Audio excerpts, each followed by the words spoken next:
Welcome to Breaking Through the Contradictions. Here, we openly discuss various contradictions and challenges that we pass on and also teach our children that, if not addressed, will impact the individual development of each child.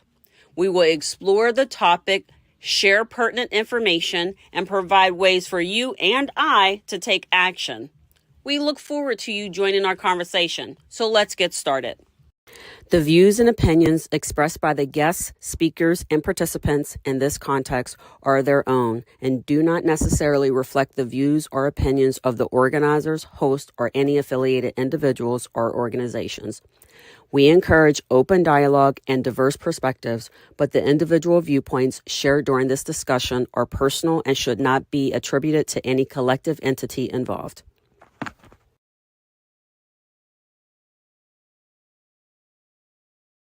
Go. Hi, Tabitha. Hello. How are you today? Good. How are you doing? I'm doing good. I'm really kind of liking this backdrop you have, especially because of our conversations, right? Yeah, and it's all natural. I know, It's right? not like a screen. Not like mine. Mine has to be put together, but I like that. It's been so no, I can't say that. It's not been a while since I've been in a classroom. I've been in classrooms, I mean, very recent. So okay, I get it. But it's always nice. It's always cool. And yours looks so clean and together. It almost looks like a picture. Thank you. It is organized, and my students do the work. I don't do the work. My students are responsible for it. So they keep the room neat and tidy because it's their space. So I think that's very important for them to be able to get the ownership and teach them how to keep things organized and to know where everything goes. I like that because here's the thing. Lately, okay, I seen this video, this little short video of the little tiny girl. She's about 2 years old. She had taken a bag and threw it over her shoulder and was crying and says, "I am leaving." And her mom was recording it, and she says, "Mom was recording." And she says, "Why are you leaving?" "Because you're asking me to clean my room." It's like, and I was like, "Wait, what?" And she was like, "I'm out of here." No, it's two. So what is she gonna do when the manager says, "I'm gonna need you to go and talk to that person over there and convince them to do X, Y, and Z?" Oh So my at the goodness. age of 2, she's like, "It's not fair. That's not right. You can't make me clean my room. I'm out of here." And she walked on outside. I thought it was funny, and the mom let her do it. And I love the fact that you do that. That you're like, nope, we're a part of a collective, and we all have to do our part. And your part may be just to clean this up. Mm-hmm. So that's And good. my students take care of their own electronics. They take out their computers and then they put them away. If they're like, oh, this one isn't working, and then they go and problem solve it, they go hook it back up, take another computer out, make sure there's enough for every student. If there's too many, they put them away. So it's really, they're self-sufficient. And that is a teacher tip, because if your children are self-sufficient, it is less for you to do. So you're not cleaning up after them. So Look at that. that really helps, because I don't have to come into the classroom after they've left and go tidy up the space. It's already done. How cool is that? You're funny. That's fine. You're at school. What the? We're just let it fly. But this is good, right? Because I like this, because what you're saying is that if the parents in your classroom knew that their child in your classroom was extremely sufficient and knew how to do the things and that they can do at home, Yes. the parents would be like, "Oh, I already know you can do it. So no, I will not be doing this for you." Right? Yes, that is true. Yes. We Yeah, talk that's about good. personal responsibility at school. So we did bring up, Tabitha, electronics. Now I did that on purpose to segue into our topic, talking about, is it okay to use screen time as a babysitter to get stuff done? Yes. Oh my goodness. So I had 3 children. That's Third one threw you off, I'm pretty sure. Double. Sometimes I felt like 6. But I had 3 children, and screen time was different back then than Mm-hmm. what it is now, because they had the video games, they had their computer, iPads were in, but they were coming at the tail end, their Game Boys and that kind of thing. But all of those count for screen time. So we have a lot of screen time, right? So the recommendation is 1 hour, 1 hour per day. So, Okay. Yes, yes, yes. This is fun. Back before. See, this is the one thing I don't do. Is that I mean, I've said it a few times, but not a whole lot. When I was younger, right? I don't say that because um now everything is so different. So we were in the place where we were turning over what we're coming into now. mhm, So we can't equate one group with the other in that way because of all of the significant changes, and it's, we'll just say changes, some of improvements, some of them are not, but these significant changes is what they are dealing with. So it's really try hard not to say some of those things. But as we were turning over and bringing more technology in, there was definitely more of a push and an understanding that family was still the primary, and that the time, dinner time, and family time was just that. It wasn't a fight for a device. It wasn't a fight to turn off the television or anything like that. It was, it is now family time. Take out the game we're supposed to play, or take out whatever we're going to do, whatever book we're going to read, whatever we were into, and take care of it that way. But right. now things are different. So the couple of things I will say for this is that, first of all, understanding what the screen time is. Your phone is not the only screen. It is everything that has a screen. So that's television, laptop, tablet, phone, and gaming consoles, regardless of what they're attached to, whether it's a television or whatever, and even a Nintendo Switch. So there's a lot of these things. These are all contributing. But the problem is that we're using them as babysitters, because if they can have that, then they're quiet, and then therefore I can get peace or have time to myself. And the only question I would like to ask people is, are you ready for your 5-year-old to see porn? Are you ready for your 5-year-old to talk to, or how about it? Nope, they get them young too. How about a 7-year-old to start having an open conversation with a predator, because they're on the devices, you know? And are you ready for them to not talk to you? Because that's the other thing, is because when they are in their screens like this, there's no one necessarily talking back at them, so they don't get to use their voice or their words that they've accumulated over time, and they're shortcutting all these different things, or barely learning. And now you've introduced them to body parts doing things that they're not ready to see, a predator that's trying to lure them from your house to theirs, and then lack of communication to tell you that some person is trying to talk to me, and they tell me that they have a toy over there for me, right? All those things come with this excessive amount of screen time. What's also happened too, I've noticed in more recent years, I can't tell you how many, maybe like 5, 10 years. I don't know. My teaching years are like going extra speedy as I'm getting older. So, no, I don't know. So it could have been like 5 to 10 years ago. But what's happening now are children, or my students, have TVs in their rooms.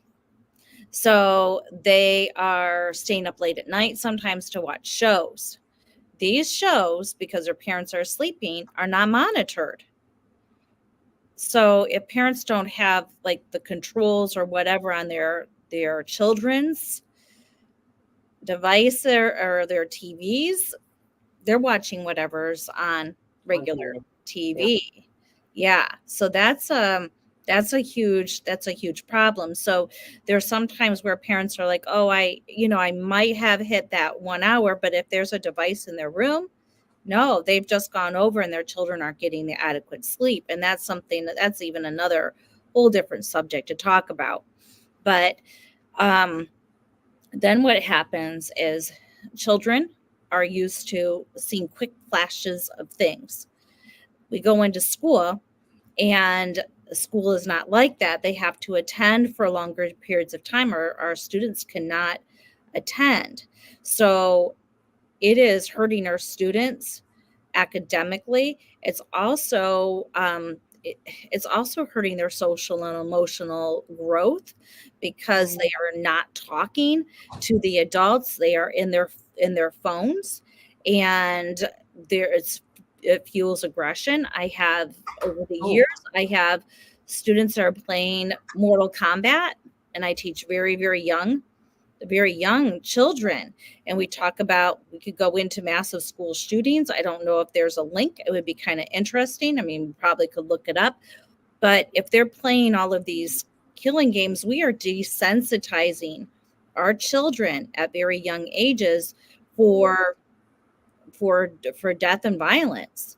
So, it's that is not a good thing to be doing. So no. it fuels aggressive conduct. And it can also harm their psychological well-being. And I've had students in the past that have gone underneath my table and have had a hard time waggling their foot back and forth because of what they saw on the screen time. So as an educator, I am now picking up pieces from what happened at home the night before because of what they've watched, or there's bad dreams and those kinds of things. So I'm trying to teach, and my children are not learning ready because of the things that they are seeing Yeah. on the screen. Children don't know the difference between real and pretend. When they see it on the screen, It's real. it's real. I never really thought about that until we talked about this before, right? Of course, we have to do the research and everything when we come and have these conversations, Mhm. because we want to come from an educated place and not misrepresenting anybody or anything. Mhm. What I will say is that when you said that to me the first time, I didn't think about it that way, right? I don't like scary movies. I don't. Mhm. I'm okay with some thrillers, but not scary movies. Like I can't. I mean, fun fact, not so fun. I could not make my way through the Silence of the Lambs. I think I got through the first 15 minutes, and Mhm. I remember having a conversation with them, and they were trying to convince me it's going to be okay. You can stay here, because whatever in my mind said this was not okay, and what I was about to watch, and I don't want to be that scared, right? Right. And so I've gone to sleep with people trying to tell me, "Oh, it's okay. It's just a movie. It's fine. It's just entertainment." But what I learned is that some people's entertainment is some other people's nightmare, and it just so happens to be Mhm. mine. So I don't do those things. But to understand, to actually look further into why, and learning that my brain has not, it sees it as real. It doesn't see it as that's just entertainment. And that's the reason why if I'm scared, I'll be up all night. Regardless, as an adult, I'm up all night. But as a child, I would eventually fall asleep, but my mom would come in and all the lights in the house was on. And she would come straight to me and says, "What did you watch?" What did you watch? What did you watch? Right? Because I couldn't reconcile what I was watching. Sure. So I can't imagine that being what's happening for a 5-year-old or for a 6-year-old. And Right. then Poltergeist was definitely one of those movies. I mean, I wouldn't even watch a commercial. Click, I couldn't do it. So what's happening is that there's parents that have parental controls on, Okay. and they they think it's safe to give it to their children. There's a YouTube video about a toilet monster. Who?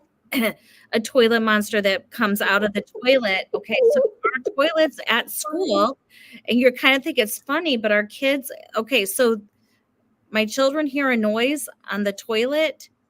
They won't go to the bathroom. We're having bathroom accidents. So I know we've talked about potty training in the past, but there's things that we need to make Whoa. see and hear, like why are you scared? Why don't you want to go into the bathroom? Maybe there's another reason. So I had 3 or 4 children this year that were having accidents, and it had to do with the toilet monster. So I had to talk to the parents, and we talk about building that bridge between home and school, and talking to the parents about how to start to create a safe place in the bathrooms. But those are some of the implications that we don't even think about, and those are such short snippets. The children click on it, they'll start to see more of those, and they're just like little blurbs that come in. But for some reason they're going through the safety net. And so parents are handing these devices like YouTube or whatever, and then these things are popping up as little ads for children that should have never been put um, on Yep. the screen for children. Um, so those are some things that parents have to be very, very careful about. And I think with TV, you put a show on, and if as long as you've looked at it, you've reviewed it, you put it on with your children, then that's fine. Um, I remember one time I made a mistake. I'm sure I made more than that. One time I made a mistake, and I never took my children to a movie after that. So it was a really creepy movie. I'm like, what the heck? Because my children were a little bit older. It was a PG, parental guidance. It shouldn't have been anything really bad. It was the creepiest movie I had ever seen. And I was like, oh my God, what a bad parent I am. Because it was an awful movie. PG, I'm like, it just shouldn't have been like that. So my kids will That say, means "It was the last time that you took me." I'm like, oh heck yes it was, because I couldn't. Then that meant that I had to go to these movies before I showed it to my children. And you think that if it's a children's movie, it should be safe, but it isn't. It was not like that. And we're talking. I'm going to start dating myself now. I'm talking probably about 15 about probably about 15 years ago. that's all of us, right? We had the same thing. I had so the movie Disney movie Hercules. No, Okay. no, no, no. Sorry, not that one. It was Anastasia, Okay. and it's a Disney movie.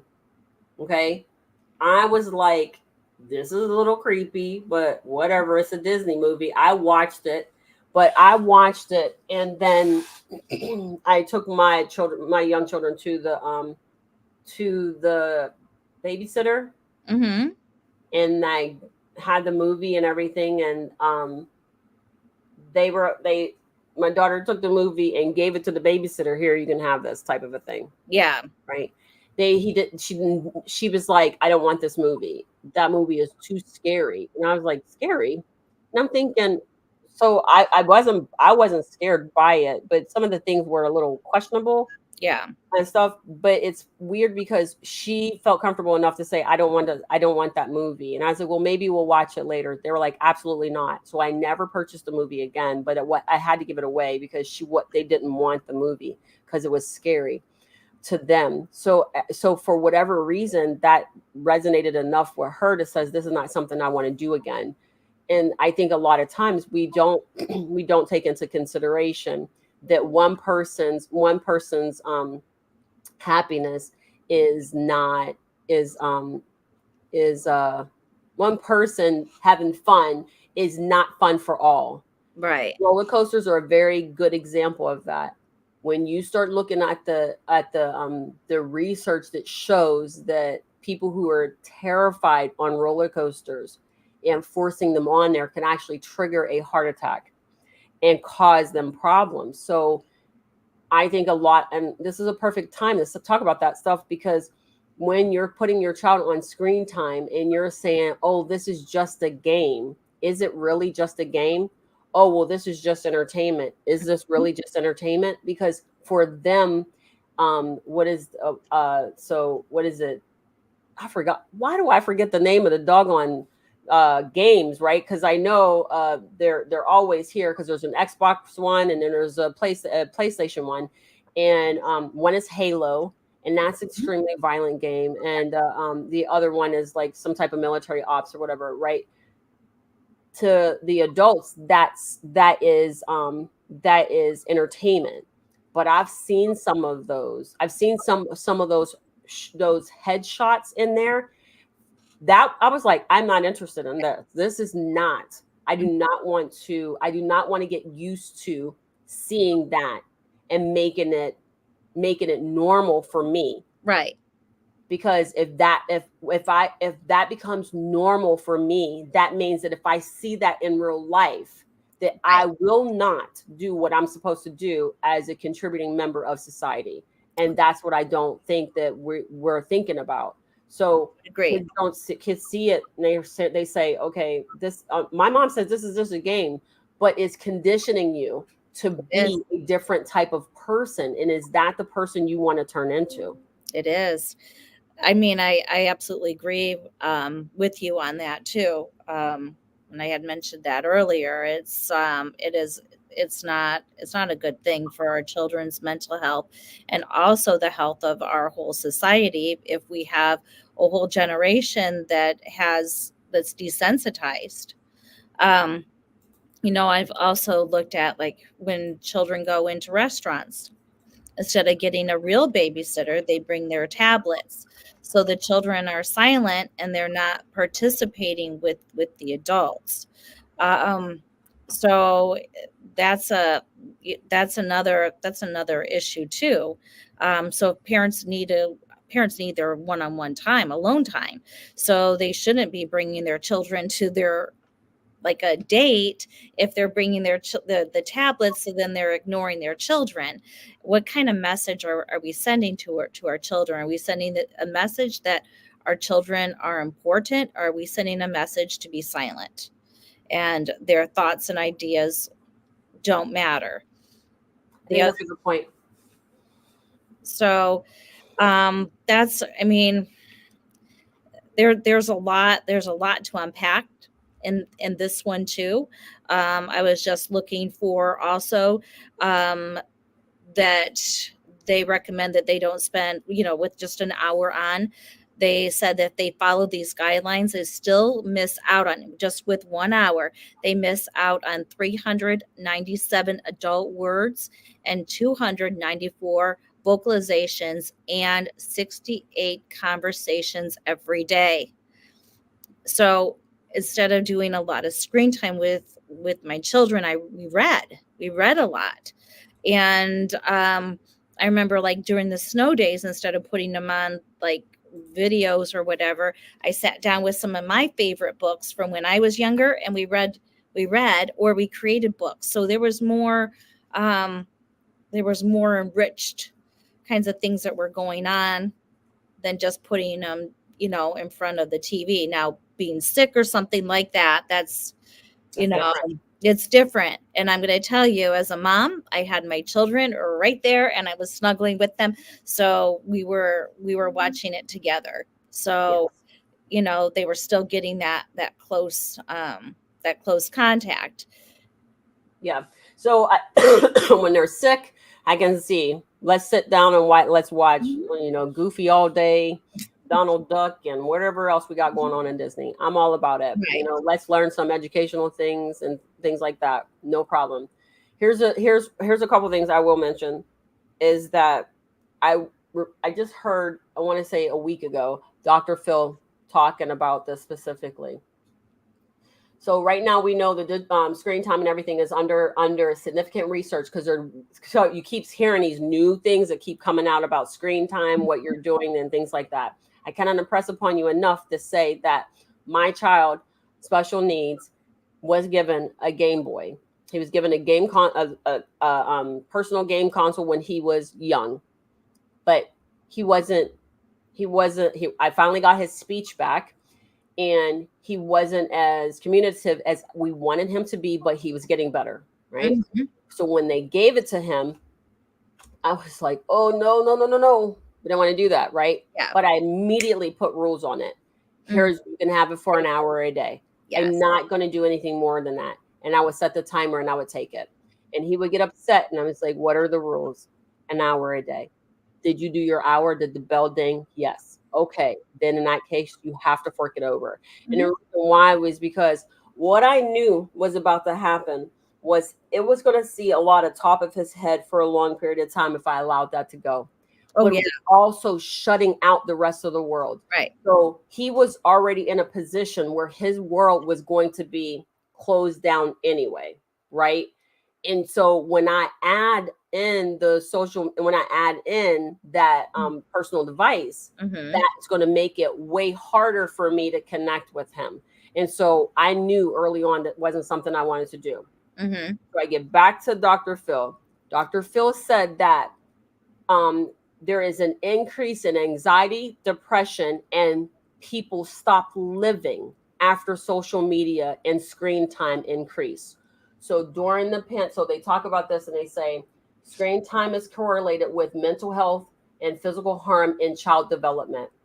The positive or the negative health effects of screen times are influenced by the levels and the content of exposure, right?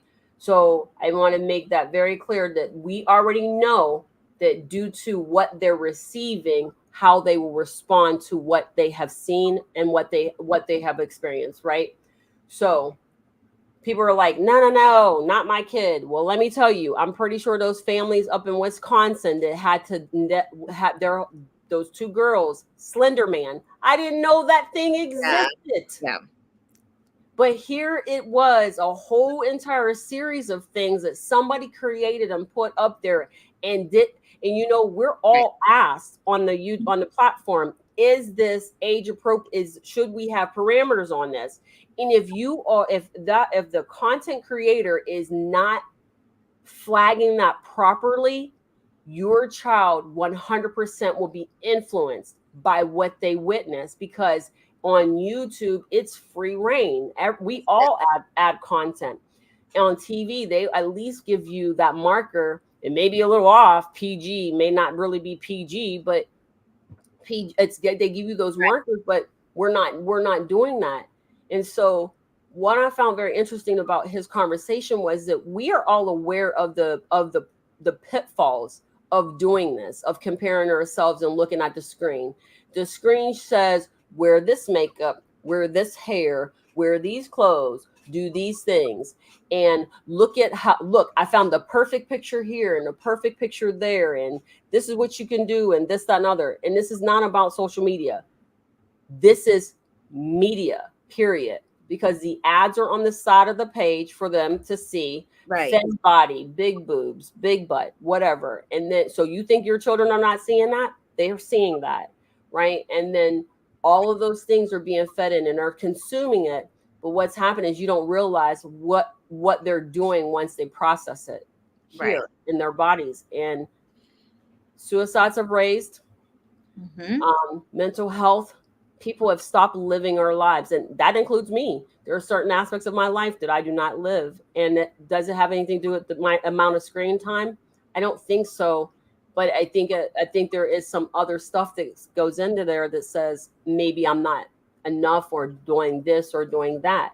And as an adult, if I'm having some of those thoughts and feelings for myself, imagine how much more pressure that child is feeling with those same thoughts and feelings, and sometimes more aggressive. Right. I would I would agree with you too. Yeah. It's definitely impacts their mental health. I see it, firsthand in the classroom too.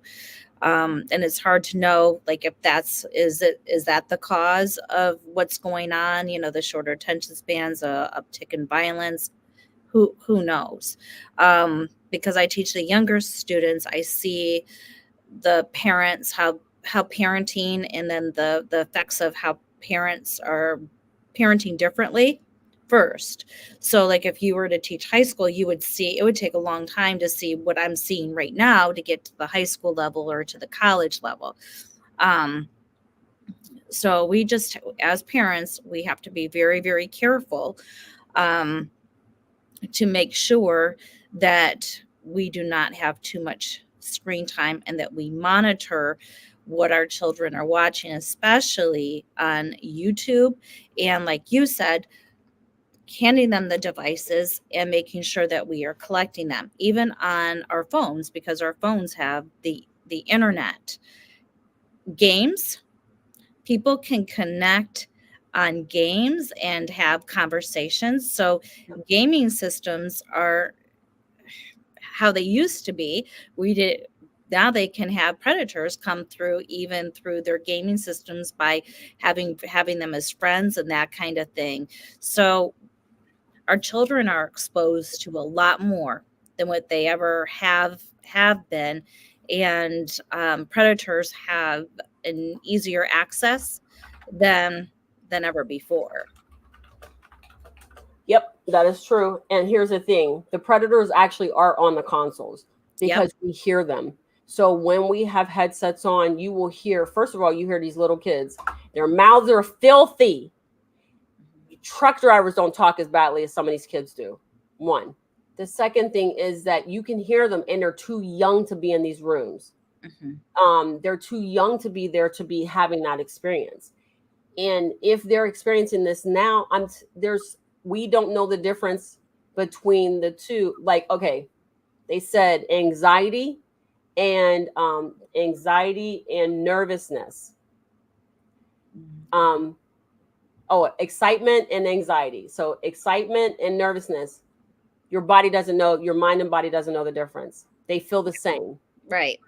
So when you get, so I've been told, they were like, when you feel that thing where you feel like you have anxiety, say out loud, I'm excited for what's about to happen, right? I'm excited about that. So if you're tricking your mind into saying, man, I'm nervous. Oh, I got the butterflies because the boy's coming my way and he's cute and everything is great, right? But it's so instead of me saying, oh, I'm so nervous, I'm supposed to say, I'm excited because he's coming this way and he's cute and this, that, and other, right? If I'm having to do that in order to tell myself that this is excitement and not nervousness, how are we teaching our children to say, this is only entertainment and this is 100%, well, can't even say that anymore. This is not real and this is not possible, because that's not true. Because people mimic movies all the time, and then we're looking at, oh my gosh, I seen that on the TV, and you said it wasn't real, but here it is, right? Right. So we have to be very careful. Yes, we sure do, Tabitha. Yeah. So what are some of the, oh wait, the one question I did have for you. So can you tell which students are like have an excessive amount of screen time up against the ones who don't? I'm curious about that.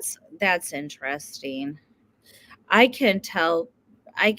Parents often tell me how much screen time that they have. I've had parents tell me that they are decreasing their screen time to 2 hours per day on gaming consoles, but they didn't say the other types of screen time that they weren't having. So I can tell if a student has watched something that they should not have watched. That part I can tell. But as far as how much screen time overall, no, I can't tell. But I can tell generally that the children's attention spans are changing, and I'm noticing changes in the classroom, whether it's a direct result of what's going on with technology. I'd be hard pressed to say that there would be a direct correlation without, doing a study on it. Yeah. I think over time I can tell. I feel like I can start to tell when their behaviors change.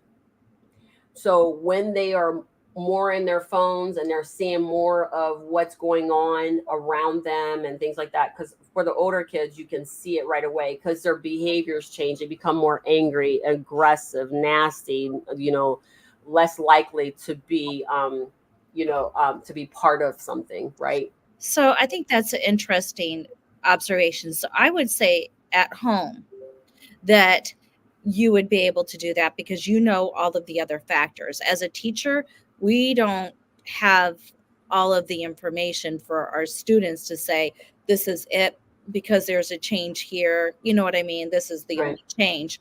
But as a parent, the different you have more control over that. You can see that there's a direct correlation between that. But as a teacher, I don't know if somebody in their family had passed away, or if they watched that scary movie, or something else tragic happened. Did they not get enough sleep? So there's a lot of factors that I don't know about. Were they just rushed out before? Did they just wake up and then had to go to school? Did they not have breakfast, or was a routine off? There's a lot of factors that teachers don't know about. So yeah, I would be curious, because I think that there's still a way to kind of gauge that a little bit, because you're seeing them, so you have them in your, like, with you, and so some of their development I think the development being impacted by the amount of screen time. Me personally, screen time is hard, because in the evening time everybody sits down, we want to watch a little TV, and then maybe an hour and everybody goes to sleep. But I think that in general, we just need to get more back to the family time, and then spending that time. But I used to use noisemakers. My mom thought I was nuts. She was like, I have not a clue why you would do this, but I 100% knew why I did it. I would give my kids noisemakers. Most of the toys that they had, and I will say most of the toys they had made some type of sound somehow. And then I would be like, okay, here, you're in here. I got to make you lunch. So let me go ahead. You can play with all your stuff. And so those noisemakers, I knew where they were in the building, right? So as they would touch them and mess around with one thing or the next, I would recognize where they were, right? Mhm. When the noise stopped, I You went had to out. go in. Yeah. I was like, hold up, what you doing? And it was normally, my daughter was caught trying to go into the outlet. They were on their way into the bathroom, to the toilet. You know what I mean? So the noisemakers for me actually let me know where they were in the building. So then that way, when the noise stopped, I didn't go and say, where exactly could I go start? I went straight to where that noisemaker was last, the last noise I heard. I think that's what it is, because children learn through play, but we stop living when all we do is watch. So my suggestion and my solution for all of this, because of course the conversation today being, is it okay to use screen time as a babysitter to get stuff done? For me, it depends on how long is it going to take you to get stuff done. If it is going to take you all day to get stuff done, absolutely not. Build a plan, put your child in front of the screen at appropriate times during the course of the day, but make sure that there's other things involved in keeping them busy while you get your stuff done. Putting them in front of a TV, a tablet, or anything with a screen for greater than, I will say, 3 hours a day is probably extremely destructive to any development you have already begun to bridge with your child. So that's my take. What's yours? So I would say that using screen time as a babysitter to get stuff done, I would recommend the TV with a pre-selected show, because that way you have control over what they're watching if you are not there in their presence. So on the weekends, my children would watch a movie like on Saturdays and Sundays, but during the week, we limited the technology, so they did not even go on the computers during the week. They went on the weekends. So honestly, I think they might have watched like a half an hour show during the week, and maybe like a little bit of Game Boy. But getting your children involved in sports, getting them involved in extracurricular activities, that helps reduce the screen time, which also increases the social and emotional learning. It increases their sense of community. It also gives them another support system within their community. So and then also they did some instruments that, well, anyways, I think one of them did get like second chair, so that was pretty good with Mhm. the cello. But they did do some musical instruments as well. So broadening our children's experiences at a younger age helps them mentally. Yeah, I agree. And so thank you for taking that one step further, right? Because the bottom line is that, hi, Sundal. The one other thing is that it is very, very good that we do pre-select and only have where they're only allowed to have very specific programming, because man, oh man, if you don't, you are just opening yourself up to something that you are just not ready to see. Here's the last thing I will say. If, okay, so you know how we move really fast with the phone? We all do it. We can type, either you heard me, I was over here typing at some point in time, and then you have the phone. Trust me when I tell you, your child knows how to flip a screen faster than you know how to move. You will not be able to get to them fast enough to see what they are truly seeing on the screen. My strong recommendation and suggestion, and it's for any parent out there, if your child turns the back of the screen to you, they are looking at something you would not approve. Let me say it again. If you cannot look over the shoulder of your child onto the screen that they're looking at, I guarantee you they are looking at something that you are not going to be okay with. I personally put my computer in a one area. Those kids had to come in and do their homework, right?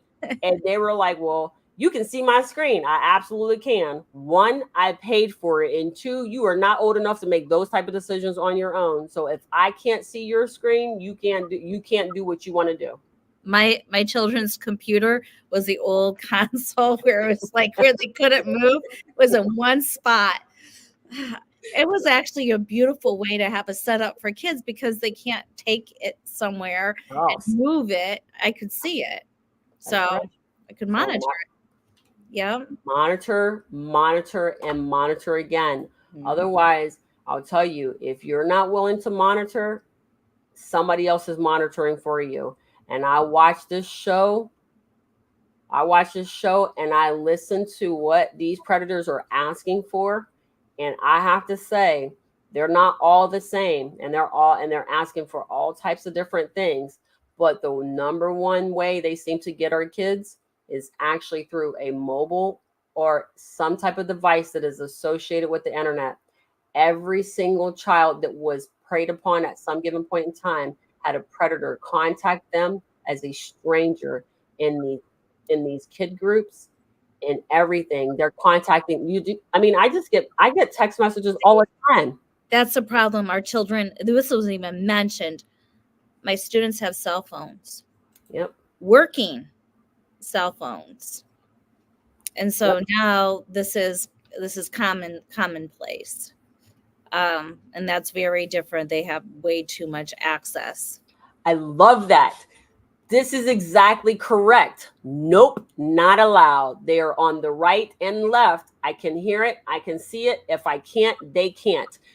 Parents, this is the answer to a lot of these questions. And let me tell you, $150 billion a year.